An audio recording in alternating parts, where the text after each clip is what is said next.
Toronto தெற்கு தடுப்பு காவல் மையத்தில் போதைப்பொருள் செல்போன்கள் மற்றும் ஆயுதங்களை கடத்திய குற்றத்திற்காக யாது சத்யகாந்தன் என்ற சிறை காவலருக்கு 26 மாத சிறை தண்டனை விதிக்கப்பட்டுள்ளது. சிறைச்சாலைக்குள் பாதுகாப்பு மற்றும் ஒழுக்கத்தை பேண வேண்டிய ஒரு அதிகாரியை சட்டவிரோத செயல்களில் ஈடுபட்டது பெரும் அதிர்ச்சியை ஏற்படுத்தியுள்ளது. 2023 ஜூன் மாதம் பணியில் சேர்ந்து யாது சத்யகாந்தன் மிக குறுகிய காலத்திலேயே சட்டவிரோத கும்பலுடன் தொடர்பு ஏற்படுத்திக் கொண்டார். அக்டோபர் 2024 கைதியொருவரின் அறையில் நடத்தப்பட்ட சோதனையில் இளம் சிவப்பு நிற காலுறைக்குள் மறைத்து வைக்கப்பட்டிருந்த கஞ்சா மற்றும் புகையிலை கண்டுபிடிக்கப்பட்டது. அதனைத் தொடர்ந்து மற்றொரு கைதியிடமிருந்து MDMA மற்றும் ஹஷீஷ் போன்ற போதைப் பொருட்கள் பறிமுதல் செய்யப்பட்டன. விசாரணையில் யாது சத்யகாந்தன் தனது அதிகாரத்தை பயன்படுத்தி பின்வரும் பொருட்களை சிறைக்குள் கடத்தியது உறுதியானது. MDMA, ஹஷீஷ், கஞ்சா மற்றும் வலி நிவாரண மாத்திரைகள், மெட்டல் டிடெக்டரில் சிக்காத வகையில் வடிவமைக்கப்பட்ட 3 பீங்கான் கத்திகள், செல்போன்கள் மற்றும் சார்ஜர்கள். இந்த கடத்தல் வேலைக்காக அவர் $15,000 பணத்தை பெற்றுள்ளார். இந்த வழக்கை விசாரித்த நீதிபதி ஹபீஸ் அமர்ஷி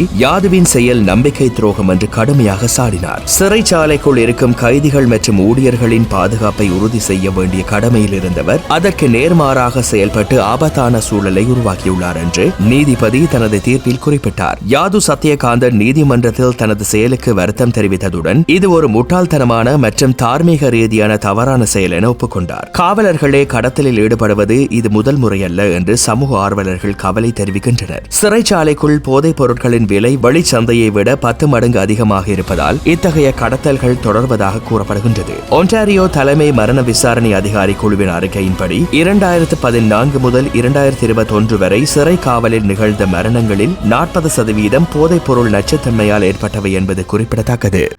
இந்த செய்தி உள்ளிட்ட மேலும் விரிவான செய்திகளுக்கு www.behindmenews.org என்ற இணையதளத்திற்கு சென்று பார்வையிடுங்கள்.